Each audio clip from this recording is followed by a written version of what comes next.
बना दिया। हमने देखा, हमको तो देखकर बहुत ही हर्ष कि वो अपने पास से टेंट लाके दिया और उनका ये महान कैसे जो सत्संग के भजन कीर्तन आप लोग सुनते होंगे महान कैसेट के माध्यम से, आपके माध्यम से भरी जाती है और ये पेंटिंग भी बहुत अच्छी करते हैं और प्रवक्ता भी अच्छे हैं। आप लोग जो है बड़े ही ध्यान से मन बुद्धि चीज को थोड़ा रोक कर एक एक वचन को बड़े ध्यान से सुने। जय गुरुदेव। अगर कोई आपके धीरे धीरे जगह है, अगर आप लोग बैठ जाओ। जय गुरुदेव।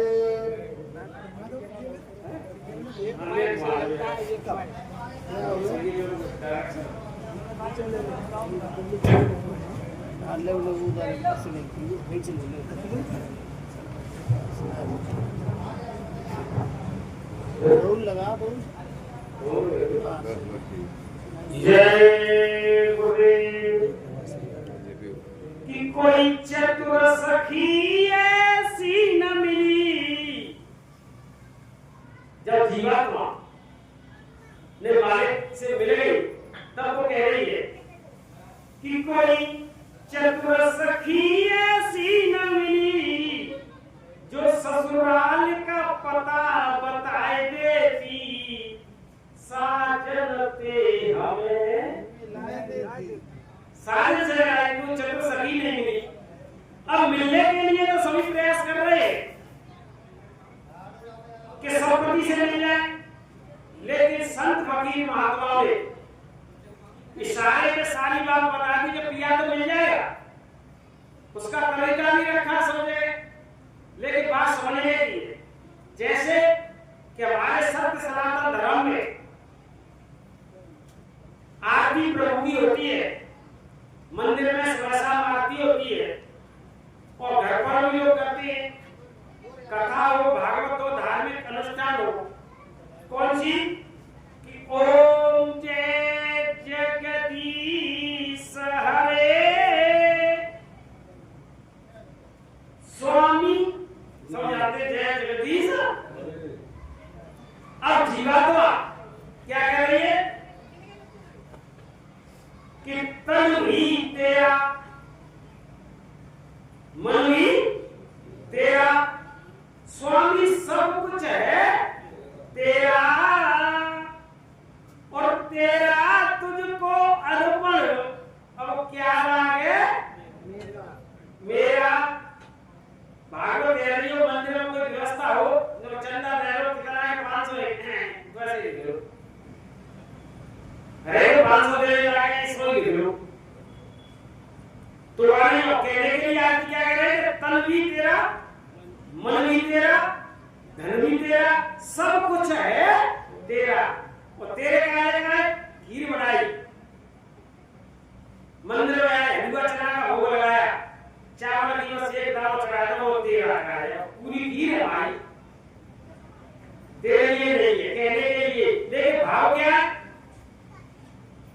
कि तन भी मेरा और मन भी मेरा, स्वामी पड़ोसियों का भी हो जाए मेरा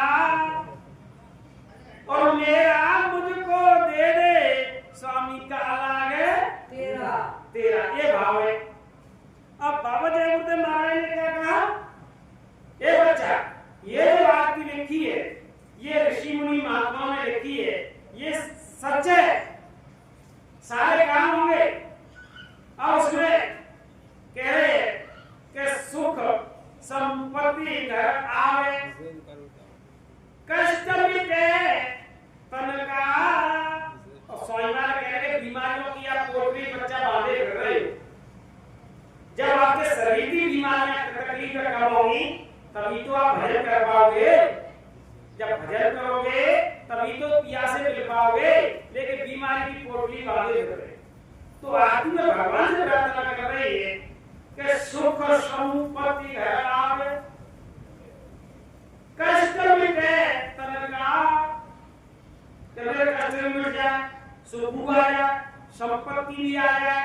5 रुपए की अरबी लेके कैलेंडर पर घुमाई, न सुख आया न संपत्ति आई, नहीं तो सबके घरों से संपत्ति आया। अब कह रहे हैं विषय विकार मिटाओ पाप हरो देवा। विषय भी मिट जाए, विकार भी मिट जाए, सारे कर्मों का नाश भी, पाप भी मिट जाए। अब बाबा जय बोले महाराज का ए बच्चा विषय भी मिटेंगे, विकार भी मिटेंगे, लेकिन लास्ट वाली कड़ी में क्या इशारा कर दिया है उसको समझ लेते कि विषय विकार मिटाओ पाप हरो देवा और श्रद्धा भक्ति बढ़ाओ संतन की सेवा। ओम जय जगदीश आई संतन की। और संतों के पास जाते नहीं, कुछ लोग तो ये समझते हैं कि जयबुद्ध भाई पागल है। हम जो पूजा पाठ कर रहे हैं, भगवान सिर पर लोटा चढ़ा रहे हैं, मैया की पूजा कर रहे हैं, वो सही है और ये गलत है। ये ना कोई अलग धर्म है, ये दिलो दिमाग में बात बैठी है। लेकिन बाबा जयबुद्ध महाराज क्या कह रहे हैं, बच्चा मैं सच्चा सनातनी, बाबा जी ने कहा कि मैं सच्चा सनातनी हूं और ये जयबुद्ध नाम का मैं प्रचार करता हूं। ये नया नाम नहीं है, जब से ये सृष्टि बनी और जब तक ये सृष्टि कायम रहेगी ये जयबुद्ध नाम रहेगा। शास्त्रों में लिखा है, वेदों में लिखा है कि गुरु ब्रह्मा गुरु विष्णु गुरुदेव महेश्वरा और गुरु साक्षात परब्रह्म तस्मै श्री गुरुवे नमः। नई बात कहां से आई, गुरु तो आ गया। और बालाजी महाराज के दरबार में जब 40 साल का पाठ होता है उसमें वर्णन आता है कि जय जय जय हनुमान गोसाई और कृपा करो गुरु। जैसे गुरुदेव कृपा करते वैसे कृपा करो। गुरुदेव आगे उसमें नई बात तो नहीं रखी। स्वामी जी महाराज ने कहा किसी का नाम है लाला राम, अब उससे कहो श्री लाला राम जी, आदर सूचक शब्द हो गया। स्वामी जी ने आगे जय लगा दिया। अब जब माने हमेशा, जब माने हमेशा, ये माने जो हमेशा से है। एक अरूप अनील अनामा अज सच्चिदानंद प्रभु धामा। वो अनाम है और उसका कोई नाम नहीं है। संत फकीर महात्मा ने अपनी मस्ती में आकर के उस मालिक का जो नाम रख दिया, उसी से मानव आत्मा का कल्याण होगा। तो नई बात नहीं। अब जब जागर होता है देवी का,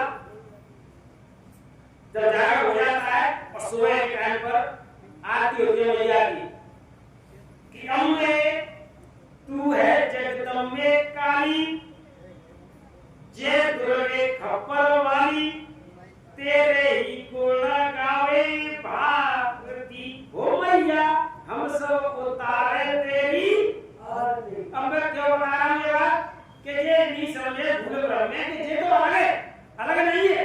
देखो देवी क्या कह रही, आरती में क्या कह रहे, और हमारे स्वामी महाराज बाबा जयबुद्ध ने क्या कहा, लीक से हटके नहीं तो उनकी बात समझ में आई कि जब ये इतनी भीषण गर्मी में 45 डिग्री टेम्परेचर पर साइकिल से चल करके और प्रेमी घटना में कोई तो बात है, तो उसमें भक्त क्या कह रहा है कि ना चाहिए मुझे धन और दौलत, ना चांदी ना सोना।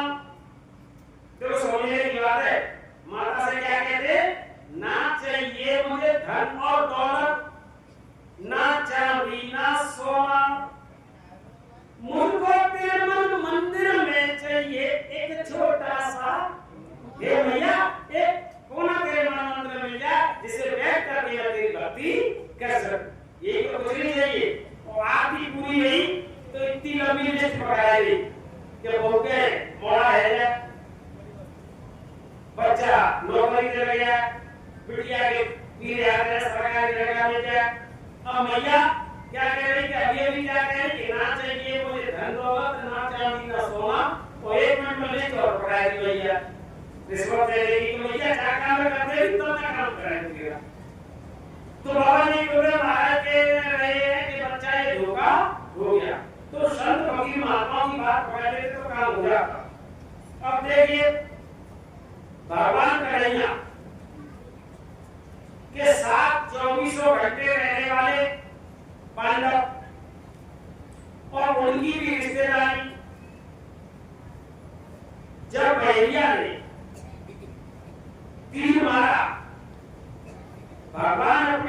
को समेट करके जाने लगे तो पास में खड़े थे उग्रों, तो उग्रों कहने लगे प्रभु आपकी हालत कैसे हो गई, क्या हो गया?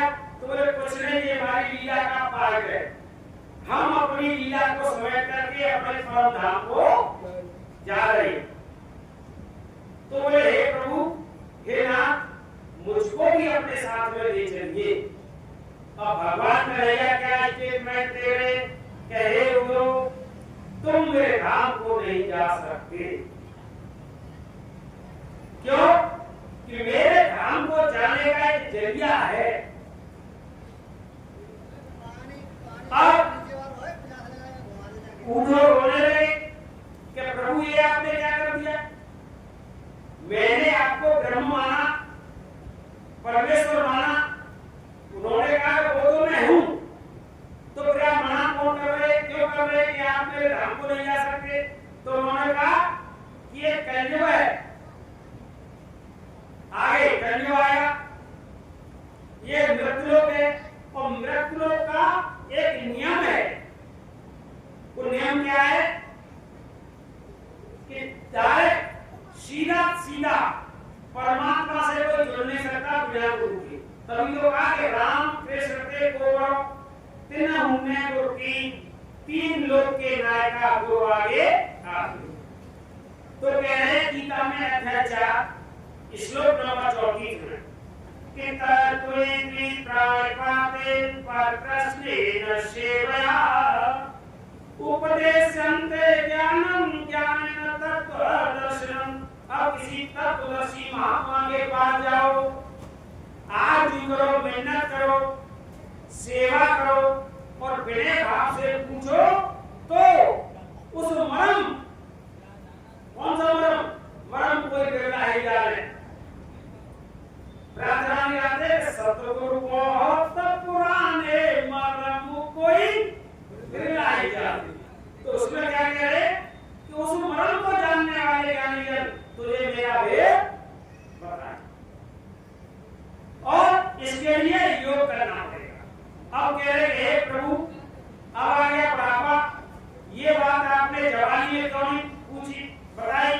तो भगवान कहने लगे कि आपने ये बात मुझे पूछी नहीं, आज पूछी है, मैंने आपको बता दी, अब आप जानो और आपका काम जाने। अब प्रेमियों विचारने की बात है कि जो भगवान के रिश्तेदार थे 24 घंटा साथ में रहते थे, हम और आपको कन्हैया ने नहीं देखा, लेकिन कन्हैया क्या कह रहे बातें थी कि तत्वदर्शी महात्मा के पास में चले जाओ तो मैं मिल जाऊंगा। अब आगे भागवत में क्या कह रहे, 11वें स्कंद अध्याय 19 और श्लोक नंबर 21 वे कह रहे भगवान वास्ते आदर परिचर्या सर्वांग विवंदनम मद्भक्त पूजा बलिका सर्वभूतेषु मन्मति। कि मेरी पूजा से बड़ी महात्मा की पूजा है, और महात्मा की पूजा करनी तो मेरी पूजा हो गई। तो साफ उसमें भागवत में उन्होंने लिख दिया कि मेरी पूजा से बड़ी संत और महात्मा की पूजा है। अब उनको कहने ठीक है प्रभु, अब महात्मा हमको मिल भी गए, तो आपने ये बात कही थी कि मैं अपने परम धाम को जा रहा हूं, तो आपके परम धाम का इशारा क्या है, कैसा चिन्ह है? तो उन्होंने कहा कि न तद्भास्तो सूर्यो शशांको न पावकः यद गत्वा निरवतन्ते तदां परमम्। अब वो कह रहे कि मेरे एक एक ग्रहों में कोटि सूरज और चांद सितारे का प्रकाश हो रहा है। यहाँ के मृत लोग के सूरज और चांद की रोशनी वहां नहीं जा सकती, वो मेरा परम धाम है। और स्वामी महाराज हमारे क्या कह रहे कि कोटि सूरज चांद सितारे, कोटि सूरज चांद सितारे,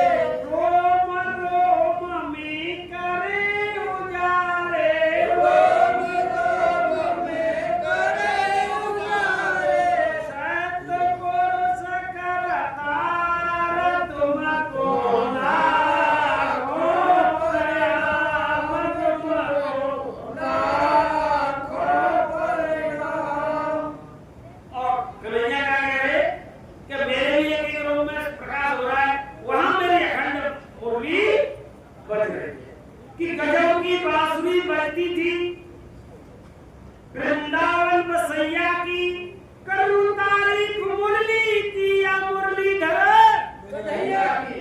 तो वो मुरलीधर कन्हैया की कहां पर बंसी बज रही है? आज बज रही है। बोलिए से भागवत में माता ने कह दिया कहीं सोने लगी, कुलर की हवा दे करके शास्त्री ने देखा ये तो आदमी तो सोए नहीं, कैसे देखा? तो बंदे राग छेड़ दो के जी जी दिल ले गो मुरलिया, बस ताली बजाई और नचवा चालू कर दिया। अब वो वास्तव में मुरलिया बदल ले जाएगा, वो मुरलिया बदल रही है। तो साफ साफ कह रहे क्या कह रहे कि जब महात्मा मिल जाए, जब महात्मा मिल जाए, जब वो आपको तरकीब बताएंगे, घर पर बैठ करके जब सुमिरन ध्यान भजन तुम करोगे, तब मेरे बंसी की आवाज सुनाई देगी। सुनो दिल को लगा प्यारे, ध्वनि अनहद की होती है, ध्वनि अनहद की होती है। बजे है किंगरी बीला की घंटा, शंख घड़ियाला की घंटा, शंख घड़ियाला। गजब की बांसुरी बजती, कर्म के मैल होती है। वो सारा खेल कर्मों का है, सारा कोई बात तो नहीं छूटी। इधर फिर भागवत की आरती में क्या कहते? भागवत चरणामृत पीजे।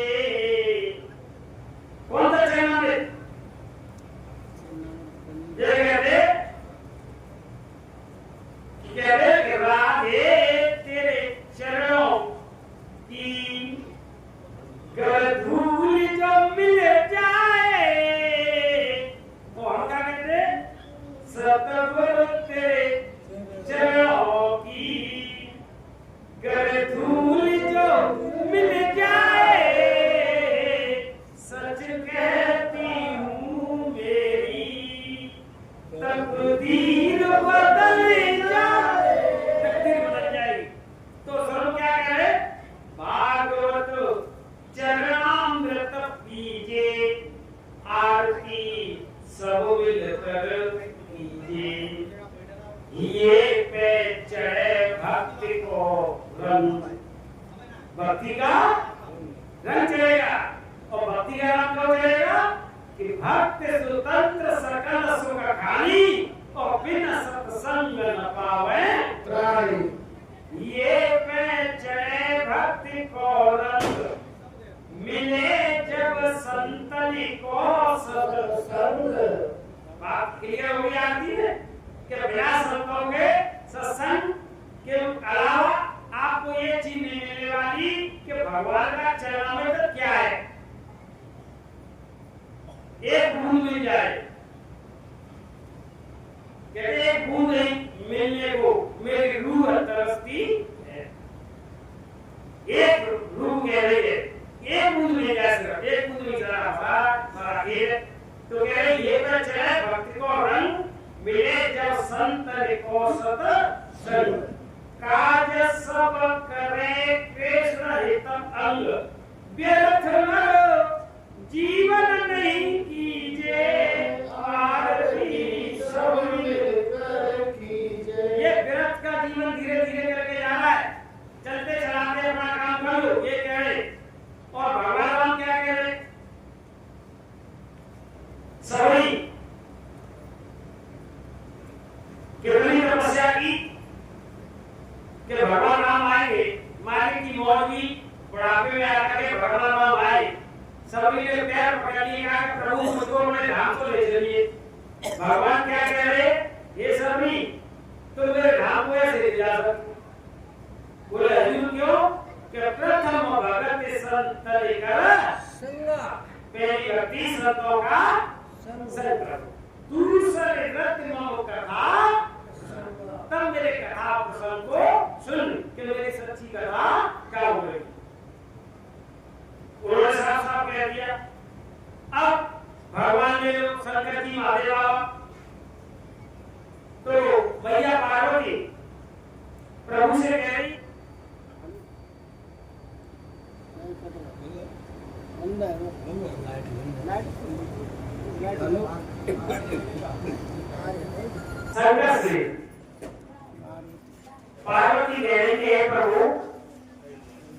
ये कलियुग का मलिन समय है।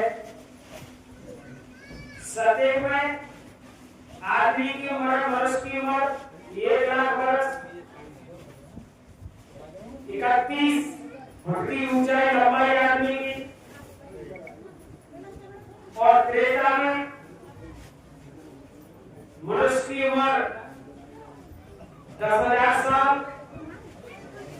21 फुट की लंबाई। द्वापर में 1,000 साल की उम्र, 11 फुट की लंबाई। अब आ गया कलयुग। कलयुग में 5 फुट और 100 साल की उम्र। नियम और संयम से जो हमारे बड़े बूढ़े बुजुर्ग रहते तो उनकी उम्र 90, 92, 95, 100, 102 पर सभी छोड़ते थे। आज नई जनसंख्या, नई जनरेशन 60, 70 की एंड 60-70 पे टपक लेंगे। कम समय हो गया। अब कम समय में इनका मानव आत्मा का कल्याण कैसे होगा? कैसे इनको पिया मिल जाएगा? वो पिया जी से देव मिलाए विकल तरफ है नहीं। तो भगवान क्या कह रहे हैं? हे गजा, केवल कन्याओं में छोटा सा उपाय है। क्या कहते? गिरजा संत समागम समन लाभ कछु, और हे गिरजा संतों के सत्संग के अलावा दूसरा कोई साधन है नहीं। साथ कहते संतों के पास चले जा। अब ब्रह्मा जी के पुत्र लोमस ऋषि, और लोमस ऋषि अपने पिताजी से पूछ रहे हैं कि हे पिताजी, जीव की गति कैसे होगी? तो बता रहे हैं कि लोमस ऋषि में कहूं विचारा, और संत शरण से हो दिल। अब किसी संत के पास में चला। अब उस त्रिलोकीनाथ ने जिसकी रचना है, जीवात्मा को फंसा लिया, तो हम और आप क्या करते कि दाढ़ी को, जटा को, जूट को, भेष को संत कह देते कि संत हो गए। बाबा जयवर्धन महाराज ने क्या कहा कि बच्चा उनको तुम ऋषि कह लो, मुनि कह लो, योगी कह लो, योगेश्वर कह लो, साध कह लो, लेकिन संत नहीं कह सकते। सारे ब्रह्मांड के अंदर 1 या 2 संत होते, 3 होते नहीं। कभी सामने कहा कि सिंहों के ले नहीं, हंसर की नहीं पाते, और लालों की नहीं बोरियां, और संत न चले जमात। संतों की टोली नहीं हुआ करती। फिर हमारे शास्त्रों में भी लिखा है कि सैले सैले न माड़े क्यम मोते क्यम ना गजे गजे, शाते न सर्वत्र चंदन ना बने बने। हर हाथी के गज मुक्ता नहीं होता, और हर जगह चंदन के जंगल नहीं हुआ करते। ऐसे ही हर जगह संत नहीं होते। स्वामी महाराज क्या कह रहे? आदि लखा सोई संत कहावे। आज से अंत तक का सारा भेद, जैसे हमारी बेटी नीसू जो सुनाती है, पूरा रचना का रहस्य ऊपर से नीचे तक सारी व्यवस्था, तो एक कौन? ये संत और महात्मा जानते इस रहस्य को कि आदि लखा सोई संत कहावे। और बाइबल में भी आया है कि हु है जे सेंट, संत किसे कहते हैं? Who has attained the spiritual knowledge, servant God, and can also impart some knowledge to others. जिसने आत्मा और परमात्मा के ज्ञान को प्राप्त कर लिया और दूसरों को करा दे, वो है संत। इसका नाम है। उसका नाम संत नहीं कि गली गली गुरबा घूमे और कंठी माला ले और स्वर्ग जाओ चाहे नरक में, और हमें दक्षिणा पेट चिपड़ पूरी मिल जाए, ओढ़ने के लिए लोही और कंबल मिल जाए, और तू राम को मंत्र ले ले, तू कृष्ण को मंत्र ले ले। ना राम देखे कैसे है, ना कृष्ण भगवान देख कैसे है, और चेला बनाएगा तो दीक्षा लेगा। भागवत में देख, भागवत जगह जगह गांव में चल रही है। भागवत में देखो सभा पर होगा उस दिन ब्याह की जाएंगे क्या वो दक्षिणा ले लो।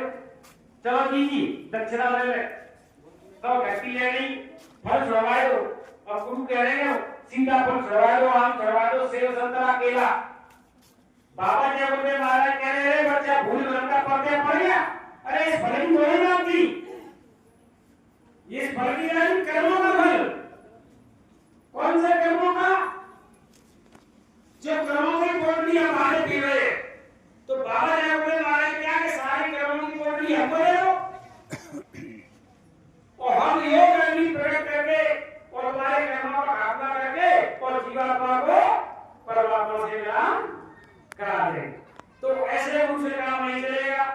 उसी के बारे में तो कहा शास्त्रों में कि बंदे को बंधाने तो झूठे कौन होगा?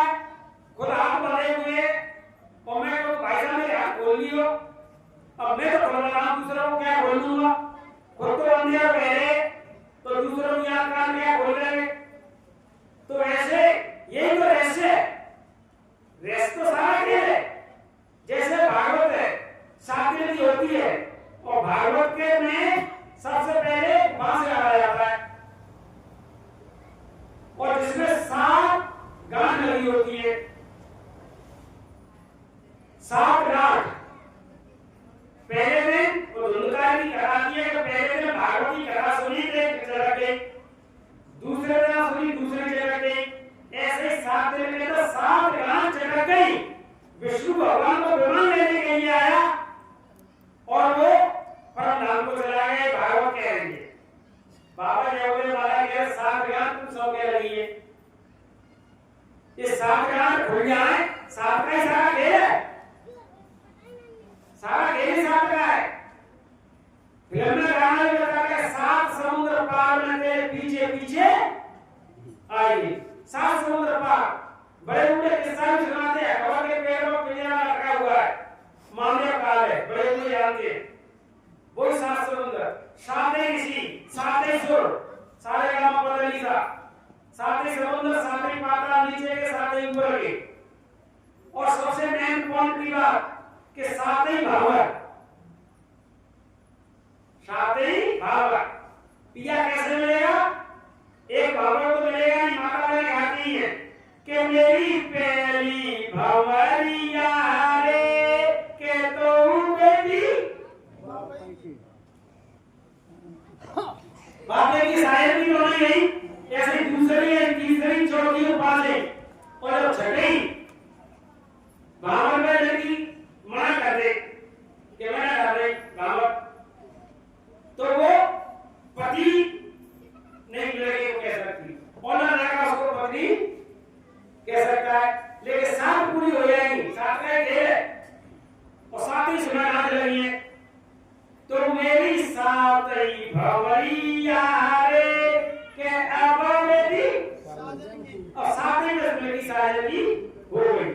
अरे 7 की जब शायरी होगी तो सबसे पहले भावना बेटी है तो सबसे पहले लड़की आगे और लड़का पीछे।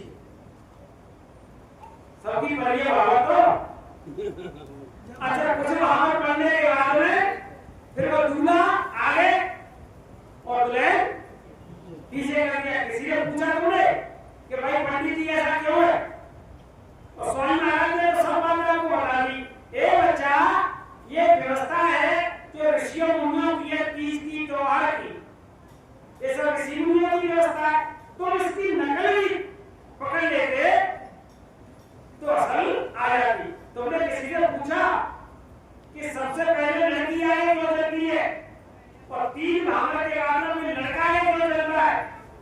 लड़की पीछे कर देता है। अरे भावना तो साथ ही है चाहे आगे से करा लेते चाहे पीछे से करा लेते लेकिन सिस्टम है। बात कोई चल रही है कि मोए पिया जी से देव मिलाए तो पिया जी से समझ लो नहीं मिलेगा है। एक कुछ बात तो है कि पिया जी से नहीं मिल पाए सब मिलने के लिए हो रही है। तो गुरु महाराज ने बताया कि बच्चा जब गुरु ने तुमको नाम दे दिया सबको विस्तार से बैठ करके सुनाया गया। ये नाम है गुरु है स्थान है आवाज है। बाजे सब बता दिया गुरु महाराज ने। अब कहा कि बच्चा घर पर बैठ के बिना लगा के कर रहा, और तुम घर पर करोगे तो पीछे से हम सारा लगा देंगे, बच्चा आगे तो तुमको चलना पड़ेगा। और जब आगे चलोगे और गुरु महाराज पीछे सारे के लिए। अब जब ऐसे ही विद्या खुलती है, अंदर में जो चाहिए होती है, तब सबसे ज्यादा कहते गुरु महाराज कि माया तो छाया है, असली माया तो अंदर में। अब जीवात्मा को अंधेरे दिखाई दे रहा है, अब कैसे जाए निकले पा। तब गुरु महाराज ने सुनाई दी कि कोटि सूरज चांद सितारे रोम रोम में करें उजाले। अब जीवात्मा को बच्ची मेरे पीछे आ जा, और गुरु महाराज आ गई। जब एक एक रोम में गुरु का करोड़ों सूरज का प्रकाश है और जीवात्मा के अंदर 16 का, अब ये 16 सूर्यों का प्रकाश की ताकत जुगनू की तरह धमधमाती है, अंधेरे को पार नहीं कर पाती। तो उसी अंधेरे में प्रभु की ताकत मिलती है, तब जीवात्मा अपने देश को जाती है। तब ये भावना का छाया ऐसे बता दी कि पहले व्यक्ति मतलब हम और आपको सुंदर ध्यान भजन करना है, और करोगे और करके जब अंतर में चलोगे तो फिर जब अड़चने आएंगी तो गुरु महाराज के आगे आ जाएंगे। और कौन समझ आए? ऐसे ही सब काश के लगी, और जिसने सच्ची राम कथा सुन ली तो सबकी गाल खुल जाएगी। और राम कथा भी सबके बस की बात नहीं। हमें रामलीला करते हैं, कृष्ण लीला करते हैं, ये तो छाया है, असली लीला तो शरीर के अंदर हो रही है। और राम कथा को कौन कौन है बात, तो गोस्वामी जी महाराज ने कहा कि राम कथा के जे अधिकारी जिनको सत्संगत देते, जिनको सत्संग से प्रेम है और सत्संगी से प्रेम है, वही मेरी सच्ची राम कथा को सुन सकता है। राम कथा संस्कृत समाना और संत चकोर करवाई देता पाना, और संत रूपी चकोर ही राम कथा का पालन करते हैं, और संत चाहे इसको करा दे। तो ऐसे ही 5 गांठ लगी हुई है, शब्द रूप रस स्पर्श गंध, और 2 मंदिर राग और तुलस, ये 7 लगी है। और वहां तो पास लगाती हो भागवत रहेगी और पास एक नहीं चढ़ेगी, एक भी बात चल गया तो सुन लेते। लेकिन क्या उस व्यास गति की मर्यादा को खत्म है।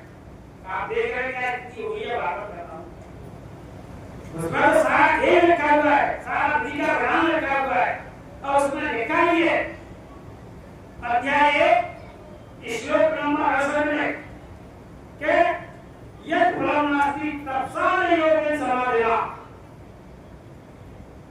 तत् फलं लभते समय केशव कीर्तनात्। मतलब यज्ञ करने से, जप करने से, तप करने से उतना लाभ नहीं मिलेगा जितना कि भगवान का कीर्तन करने से मिल जाए। भागवत में लिखा है। अब कोई समस्या आई, कीर्तन कौन सा है कि राधे राधे जब पहुंचेंगे आएंगे, अरे जपो तरीका तो आए, माता बता प्यारी आएंगे, प्यारी दूर नहीं है। जैसे कहते सीता राम और राधे, अब बाबा जी ने कहा इतना अंतर है, इधर सीता इधर राम है, इधर राधे इधर श्याम है, और पीछे में कर्मों की आई रही है। और ये कर्म